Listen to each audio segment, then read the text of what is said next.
இதெல்லாம் ஆணும் பேசுகிறான், பெண்ணும் பேசுகிறாங்க. ஒரு சர்டைன் ஸ்டேஜ் வரைக்கும் ஒரு ஃபஸ்ட்டு 1.5 மந்த் 2 மந்த் மேக்ஸிமம் வச்சுக்கோங்க. 2 மந்த் 2.5 மந்த் வரைக்கும் சூப்பராக ஹாப்பியாக போகும். நல்லா ஒரே அரட்டை கச்சேரி, ஹாப்பி ஃபீலிங்ஸு, ஷேர் பண்ணுறது, ஃப்ளர்ட்டிங்கு, இது எல்லாமே வந்து சூப்பராக போகும். அப்படியே காற்றுல பறக்கும் மெசேஜ் பூரா அந்த லெவலுக்கு போகும்.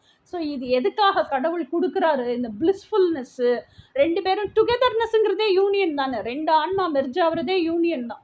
ஸோ இந்த 2 பேரும் ஒருத்தருக்கு ஒருத்தர் லைஃபுக்குள்ளே எதுக்கு கொண்டு வர்றாரு, எதுக்கு இதை கொடுக்குறாரு அப்படின்னா, ட்ரூ ட்வின் ஃப்ளேமை மீட் பண்ணினால் கூட யூனியன் அப்படிங்கிறது இப்படி தான் இருக்கும் அப்படின்னு நம்மளுக்கு ஒரு சாம்பிள் ப்ரிவ்யூ காமிக்கிறதுக்காக கொடுக்குறாரு. அதுவே ஊர்ஜிதம் கிடையாது, அதுவே பர்மனெண்ட்டும் கிடையாது, அது வெறும் ப்ரிவ்யூ தான். ஓகே, இந்த ப்ரிவ்யூலேயே நம்ம மயங்கி போய் கிடக்குறோம். ஓகேயா? ஸோ அப்போ என்ன பண்ணுறோம்னா, இந்த இடத்துல நம்ம என்ன பண்ணிடுறோம் அப்படின்னு சொன்னால், ஒரு ஆண் நம்ம வாழ்க்கையில் வந்ததுக்கப்புறம் ஃபிசிக்கல் பாடியோட எக்ஸ்டர்னல் உருவமாக அவன் நம்ம முன்னாடி நிற்கிறான். ஒரு ஆண் நம்ம வாழ்க்கையில் வந்ததுக்கப்புறம் உள்ள கனெக்ட் பண்ணிக்கிறதையும் உள்ள கம்யூனிகேட் பண்ணுறதும் கட்டாயி போயிடுது. அப்படியே நிறுத்திடுறோம்.